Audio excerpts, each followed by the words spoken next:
Lo llaman té azul porque en Japón lo mezclan con unas algas que son muy azules, que aquí, bueno, no son de nuestro gusto porque saben a sopa de pescado, pero la variedad que nosotros tenemos es con algas wakame, que aparte de las propiedades que tienen las algas, que está sobre todo recomendado para gente que tiene problemas de hipertensión, pues tienes las propiedades del té. Hoy conoceremos los beneficios del té para la salud y hablaremos de una enfermedad relacionada con la respiración y con el sueño. Hablamos de la apnea del sueño, conoceremos sus síntomas, sus causas, su tratamiento. Todo ello en Medicina Televisión. Comenzamos.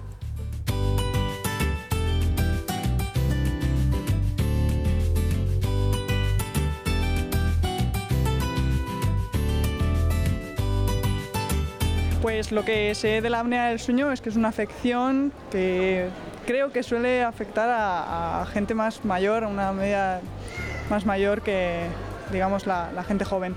Y bueno, que dejas de respirar durante la noche y suelen poner respiración asistida para no tener ningún tipo de complicación durante el sueño. Yo creo que la apnea del sueño es cuando estás durmiendo y produce un ronquido y para la respiración durante un instante y después vuelve a respirar. Y es bastante perjudicial para el corazón, tengo entendido. Pues por lo que sé es una especie de afección que cuando duermes como que dejas de respirar. Entonces normalmente el tratamiento es que te pongan una mascarilla para dormir, para evitar que respires por la boca y solamente respires por la nariz. Es lo que sé. La apnea del sueño es cuando al estar dormido te quedas sin respiración durante unos minutos o segundos, bueno, segundos más que minutos. Eso es lo que conozco. Sé que para tratarla luego se ponen a veces un aparato para poder dormir, pero no sé más al respecto. Muy buenas, Óscar, ¿qué tal? Bienvenido. Estupendo, como siempre. Bueno, parece que la gente no va mal orientada del todo, ¿no? Saben mucho más de lo que parece, desde luego. Vamos a hablar de la apnea del sueño en profundidad en unos minutos, pero antes vamos a ir con un vídeo de un especialista que nos va a detallar en qué consisten las fases del sueño.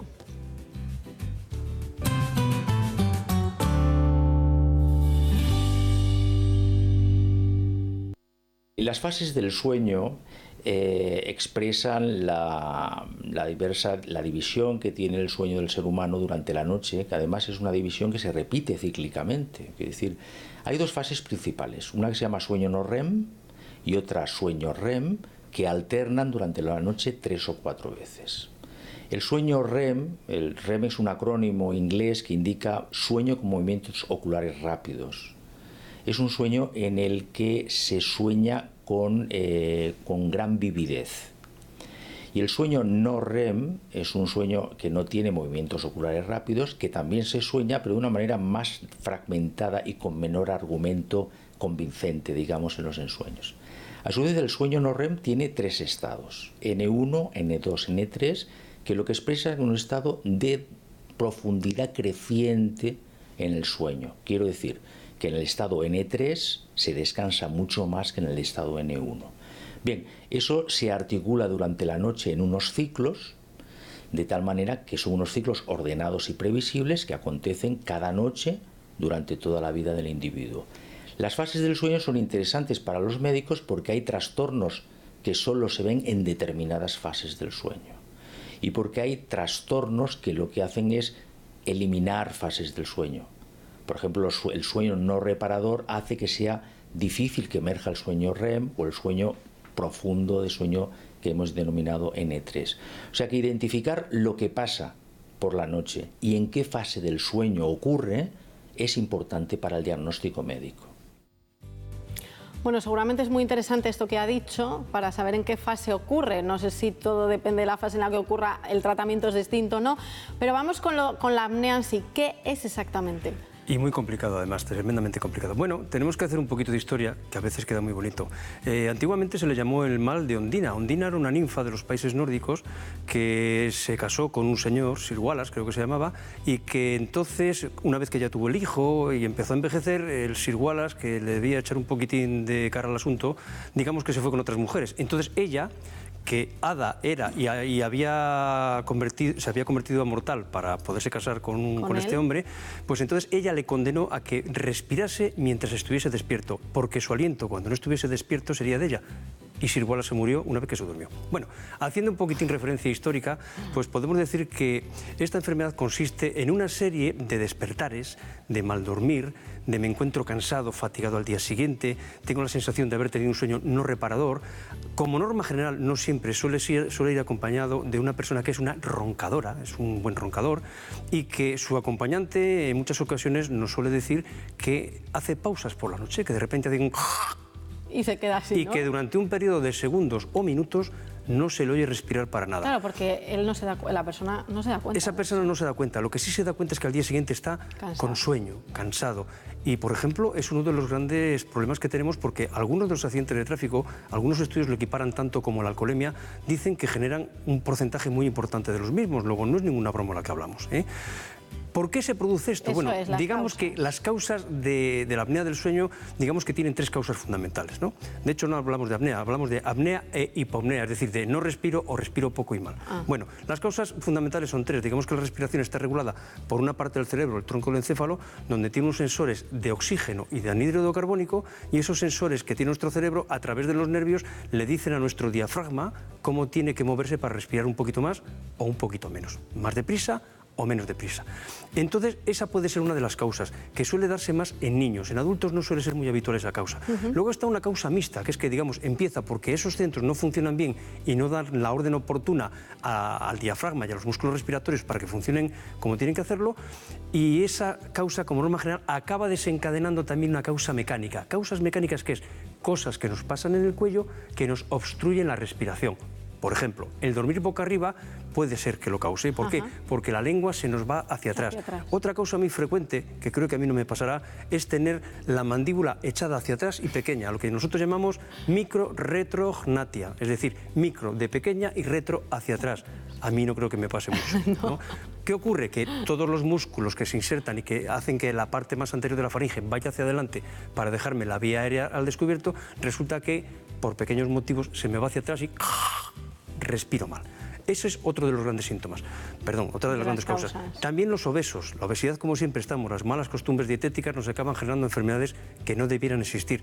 Los obesos también les pasa a los diabéticos. También se ha relacionado con el dormir boca arriba. En cambio, cuando se duerme de lado suele pasar menos.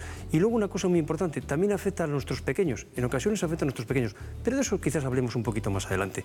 Las causas, digamos que, resumimos, o es a nivel central, los sensores no funcionan bien, o es mixto, el sensor no funciona bien y tengo una causa mecánica, o es una causa pura y duramente mecánica. Los síntomas: me encuentro cansado, he dormido mal, no tengo dificultades para concentrarme en el trabajo, puedo estar estudiando, ser un trabajador intelectual y estoy mal, soy un conductor y me duermo, pero el síntoma guía en muchas ocasiones nos lo va a decir la persona que duerme al lado, que es la que nos va a comentar esos ronquidos exagerados y esas pausas que hacen después de los ronquidos. Y una vez, bueno, me imagino que el diagnóstico, obviamente lo hace el doctor, lo hace acompañado, como dices, de la otra persona para dar pistas, ¿no? Eso es. Y ahí, a partir de ahí, ¿qué pasa? Un poquito más. La persona acompañante y los síntomas en medicina, a pesar de toda la tecnología que tenemos, es lo fundamental. Es decir, lo fundamental es qué me cuenta el paciente y yo lo interpreto. A veces lo interpreto mal y me puedo equivocar, pero eso es lo fundamental, a pesar de toda la tecnología que tenemos. Bien, una vez que tenemos la sospecha de que ese individuo nos está contando algo que puede ser compatible con un síndrome de apnea, hipopnea del sueño, lo que tenemos que hacer es la prueba diagnóstica. ¿Cuál es la prueba diagnóstica, Carmen? La prueba diagnóstica la hemos visto ahí, es la polisomnografía. Eso consiste en una serie de sensores y cablecitos que nos ponen desde la cabeza hasta los músculos respiratorios, electrocardiograma, etcétera, etcétera, y lo que nos da es un trazado tremendamente complicado, como hemos visto en las imágenes, de varios parámetros que nos va dando qué fases del sueño tenemos por una parte, cuáles son las frecuencias respiratorias, cuál es la frecuencia cardíaca, cuál es la cantidad de oxígeno que tenemos en la sangre en cada momento, porque claro, lo que nos lleva es el síndrome de la apnea del sueño es a bajar la cantidad de oxígeno y aumentar la cantidad de anhídrido carbónico. ¿Y qué pasa, por ejemplo, Carmen, si yo resulta que soy un señor que tiene un problema cardíaco? Pues que un problema cardíaco, que además le estoy sometiendo a bajadas de oxígeno y aumento de anhídrido carbónico, me puede desencadenar a veces problemas severos. Por ejemplo, me puede dar un infarto, me puede dar un ictus, me puede dar una arritmia cardíaca, me puede ocasionar multitud de trastornos asociados. controlados. No solo el hecho de que me encuentre mal al día siguiente, sino que aumento la mortalidad. Por ponerte un ejemplo, Carmen, algunos de los hipertensos, algunos, señores, no se fijen ustedes en que mi hipertensión está controlada porque me pasa esto, no. Algunos de los hipertensos que son reacios, no reacios, sino que son recalcitrantes con el tratamiento, es decir, que no responden, les tenemos a veces con 4 fármacos, incluso con buenas dietas, y nos bajan peso y no somos capaces de controlarlos. Algunos de esos pacientes es que tienen un síndrome de la apnea hipopnea del sueño. ¿Por qué? Porque eso hace que descontrole la hipertensión que yo tengo, pero son muy poquitos casos. Lo fundamental es que no haga bien las cosas.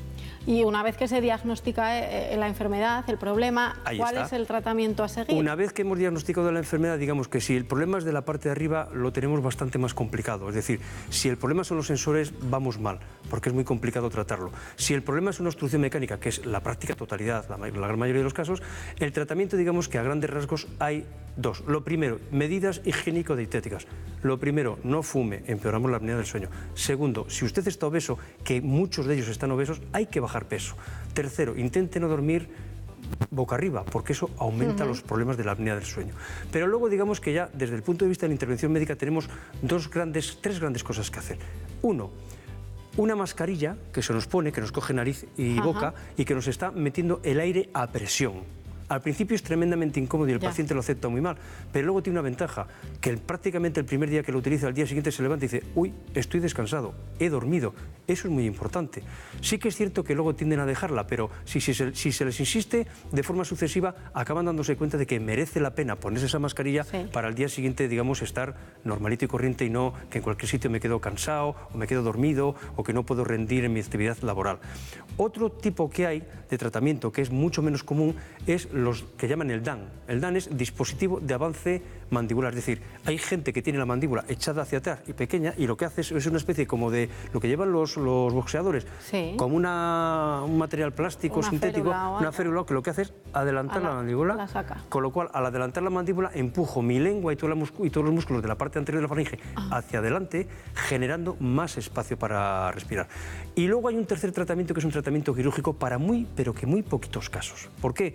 Porque, por desgracia, en los tiempos que corren en la actualidad, digamos que no son muchas las anomalías anatómicas que contenemos. Pero, por ejemplo, si tenemos un problema que tengo una sinusitis, pues quizás me tengo que operar de esa sinusitis. Si tengo pólipos nasales que me obstruyen la nariz, quizás me tengo que operar de esos pólipos nasales. Si tengo la úvula, la campanilla en el paladar, que a veces la tengo muy grande, pues hay veces que esa campanilla hay que remodelarla para que sea más pequeñita. Si tengo un paladar blando, eso que está en la parte de atrás, que es muy grande y que me llega a ocluir, hay veces que hay que cortar un poquito ese paladar para, digamos, darle otra forma. A veces la parte de atrás de la lengua, que es muy gorda, y lo que tengo que hacer es quitar una parte pequeñita de la musculatura de la lengua. La lengua es un músculo completo y hay veces que hay que rebajar esa musculatura para que me lo permita.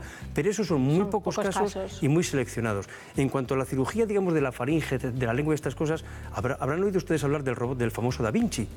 El Da Vinci es un robot que lo que nos da es una precisión tremenda a la hora de realizar los cortes. Bueno, cuando utilizamos este robot conseguimos unos resultados mucho mejores que, lógicamente, cuando no lo utilizamos. Pero vuelvo a insistir, la cirugía es para muy poquitos casos y muy seleccionados. Bueno, yo creo que has expuesto muy bien todo lo relacionado con la apnea, pero seguro que hay dudas. Vamos con las preguntas de la calle.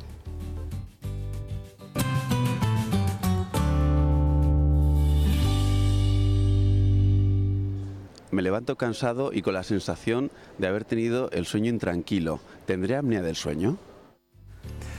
Con la pinta que tiene este hombre, que está aparentemente en buena forma física, es difícil, podría ser, pero es difícil. Lo lógico es que, vamos a ver, cuando uno se levanta cansado, lo que hay que hacer es descartar todas las causas, la ansiedad, la depresión, dolores musculares, dolores articulares, y una vez que, digamos, no encontramos ninguna causa para que eso pase, es cuando podemos interrogar quizás a la pareja diciendo, ¿ronca este hombre? ¿No ronca? ¿Hace pausas? ¿No hace pausas? O igual no tiene pareja y tenemos que meterle en un estudio directamente si desde el punto de vista clínico, es decir, en el interrogatorio, descartamos de que, por ejemplo, pues es una persona feliz, no tiene ningún estado de ansiedad, no tiene ningún estrés, se encuentra perfectamente, no le duele nada, entonces quizás habría que hacerlo, pero como norma general, no. Claro, hay que descartar otras cosas. Eso es. Vamos con la siguiente pregunta. ¿Siempre que se tiene apnea del sueño, se ronca? No siempre, porque como bien hemos dicho, cuando la causa, por ejemplo, es central, simplemente es que deja de funcionar el automatismo, es decir, no respiro, dejo de respirar sin hacer ningún tipo de ruido. Cuando la causa es obstructiva, Es decir, cuando el problema es un problema mecánico, sí que suelo tener un problema ahí de ronquido, pero no siempre, porque hay veces que, bueno, que la obstrucción puede ser tan grande que ni siquiera ronco. Es curioso eso. Claro. Seguimos con más preguntas. Doctor, soy hipertenso. ¿Es posible que padezca apnea del sueño al ser hipertenso? Si usted está con todos los medicamentos de la tensión lógicos, que como norma general son a veces 4, es decir, hasta 4 medicamentos tomados simultáneamente. Si usted hace la dieta, ha bajado peso, hace ejercicio físico y cualquiera de estas cosas, quizás su médico se tenga que plantear la posibilidad de que usted tenga una apnea del sueño. Pero ya le digo, no suele ser frecuente. Hay una cosa que se utiliza en el estudio de hipertensión que es el mapa. El mapa, digamos que es una especie como de presión arterial durante 24 horas. Es un brazalete que le ponen a uno en el brazo, con una especie como de cinta cassette que va puesto en la cintura y periódicamente se va inflando. Eso nos da una medida de la tensión durante todo el día y la noche. Entonces hemos visto que hay una serie de pacientes que nosotros les denominamos no dipper, es decir, la tensión como norma general por la noche siempre baja. Entonces hay algunos pacientes que vemos que la tensión por la noche se mantiene alta y eso puede ser una sospecha de que detrás de eso esté un trastorno de apnea del sueño. Pero son muy poquitos casos. Muy bien, pues vamos ya con la última pregunta. ¿A qué edad es más frecuente la apnea del sueño? A la edad que nuestros malos hábitos nos dan problemas, es decir, más o menos de los 40, 45 para arriba, que es cuando se nos pasa la edad un poquitín más joven y empezamos a echar más barriguita, más muslo, más culete y todas estas cosas frutos de la mala vida. ¿Por qué? Porque sí que está directamente relacionado con el grado de obesidad y el grado también de tabaquismo. Por lo tanto, de jóvenes no solemos tener problemas, salvo algún caso, pero más o menos la edad media son sobre los 40, 45, por ahí.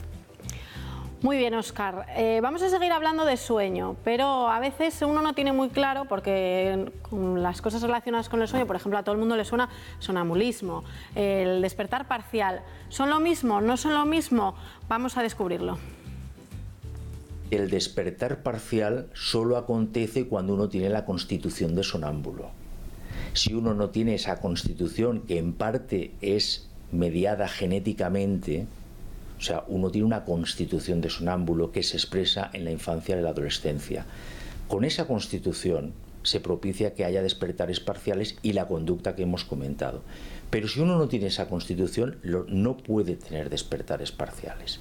Otra cosa que se parece son los despertares con confusión, en el que uno se despierta por la noche porque, por ejemplo, quiere ir al lavabo y se encuentra en un estado de torpeza para llegar al lavabo y con una especie de pesadez mental, no completamente despierto. Eso se llama despertar confuso y eso puede ocurrir en personas no sonámbulas, pero generalmente tienen otro tipo de trastorno del sueño y suele ser apnea del sueño. Bueno, esto que mencionaba el despertar confuso, casi que lo tenemos todos cuando estamos en una fase muy profunda, ¿no?, de sueño. Nos ha pasado a todos. Que te despiertan y dices tú, madre mía, es que me voy a caer. Todos hemos tenido algún despertar de este tipo y bueno, trastorno del sueño, vamos a ver, el sueño perfecto a lo largo de 75, 80 años no le tiene nadie, siempre nos va a fallar por algún sitio y una cosa es cuando eso se transforma en enfermedad, ¿no? Porque el sonambulismo podría ser lo más grave en este caso, ¿o no? Sí, sí. ¿El sonambulismo puede ser lo más grave? Depende, claro, depende de lo que te dé por hacer. Claro, si solo te da por pasear por el pasillo, pues oye, entonces tampoco es tan grave. Vamos con el turno en el que tú vas a resumir todo lo que hemos contado brevemente. Bueno, pues muy brevemente vamos a dar unos pequeños consejos acerca del tema que hemos tratado hoy, que es la apnea-hipopnea del sueño. Vale. Lo primero es que tiene que tener unas buenas costumbres. Recordámoslo de siempre, la higiene del sueño. Ir a la cama a la misma hora, levantarse más o menos a la misma hora y hacer los actos premonitorios para que eso nos atraiga. Lo que tiene que tener en cuenta es que muchos temas de apnea del sueño van asociados a un aumento de peso importante.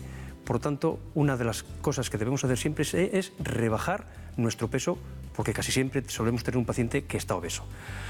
Si tenemos un problema de obstrucción nasal, como por ejemplo pólipos, pues hay veces que un spray nasal, que nos indicará nuestro médico, nos puede aliviar muchísimo y desde luego es una de las indicaciones de la cirugía. Evite el reflujo gastroesofágico. ¿Se acuerdan eso cuando hablábamos el otro día de que hay ácidos que van subiendo por aquí y nos van quemando, nos pueden dar crisis de asma, etcétera, etcétera? Pues también eso nos puede hacer partícipes de la apnea del sueño. Y desde luego, no tenga ninguna confianza en medicamentos milagrosos. No hay medicamentos para tratar la apnea del sueño y en muy pocas ocasiones se trata con cirugía. Casi siempre son medidas higiénicas del sueño, entre las cuales hay que bajar peso. Muy bien, Óscar, pues muchas gracias. Te voy a hacer una pregunta que no tiene nada que ver con todo esto que hemos hablado. ¿Eres de té o de café? ¿O de las dos cosas o de ninguna? Me gusta más el café, aunque me gusta también algún té de los raros, no de los comunes.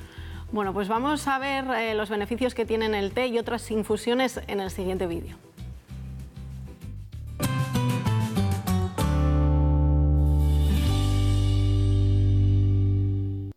Bueno, os voy a contar los beneficios de las infusiones para la salud y vamos a empezar por el té blanco, que quizás es de los más desconocidos. Hay un poco de mito con este té porque lo llamaban el té de los emperadores y suele ser el más caro que se encuentra en el mercado. Tiene sobre todo muchos antioxidantes naturales porque bueno, tiene muchísimos polifenoles. Es bajo en teína, con lo cual se puede tomar a cualquier hora porque no te va a quitar el sueño y está bastante recomendado para tema de migrañas y se está empezando a utilizar mucho ahora mismo para la gente que está, bueno, para los tratamientos de quimio y de radio, para después del tratamiento, para depurar el organismo, pues eso, porque tiene muchos antioxidantes y además se puede tomar sin ningún problema a cualquier hora porque no tiene excitantes.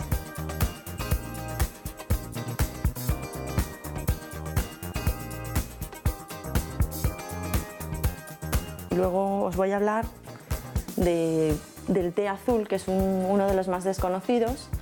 Este va muy bien para la tensión, sobre todo. Lo llaman té azul porque en Japón lo mezclan con unas algas que son muy azules, que aquí bueno, no son de nuestro gusto porque saben a sopa de pescado, pero la variedad que nosotros tenemos es con algas wakame, que aparte de las propiedades que tienen las algas, que está sobre todo recomendado para gente que tiene problemas de hipertensión, pues tienes las propiedades del té.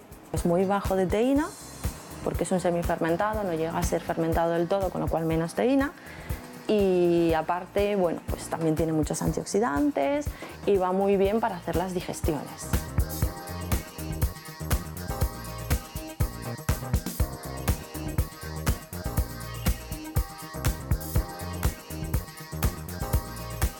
Para problemas de sueño, para la gente que, bueno, pues que no duerme bien, que necesita un poquito de relajación y demás, tenemos los roibos.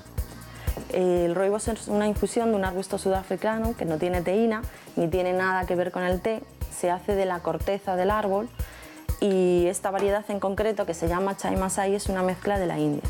Es una mezcla que lleva muchas especias, como el cardamomo, la canela, el clavo, que son muy digestivas también. Y lo que hacen es, bueno, pues te ayudan, aparte del roibos, a conciliar el sueño, las infusiones te ayudan a hacer la digestión, sobre todo por la noche, antes de acostarte. No tiene teína, no tiene excitantes, no tiene nada que ver con el té y también es una bebida isotónica. Va muy bien para la gente que hace deporte. Es una infusión muy dulce, que no tiene nada de azúcar, nada de glucosa, nada que ver con los azúcares y tiene muchos minerales, es un reconstituyente.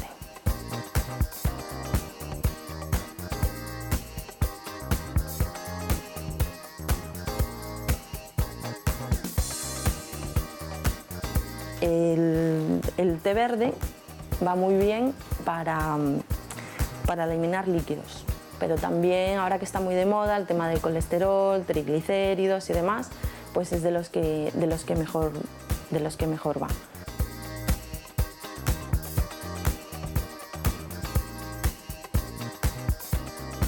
Bueno, pues para los problemas de digestión, para gases, cólicos y demás, uno de los que más recomiendo es el hinojo. Es una planta que se cultiva aquí en España y normalmente se utiliza como una especia, es para el uso que más tiene, pero bueno, ahora está empezando eso, a utilizarse para hacer infusiones y va muy bien, pues sobre todo para problemas de estómago, es suave, tiene muchísimo sabor y muchísimo aroma, pero es una infusión muy suavecita. Este mundo de tés e infusiones porque hay para absolutamente de todo, ¿no? Sí, hay de todo, es cultura gastronómica pura y dura. Además, ten en cuenta que el té tiene teobromina.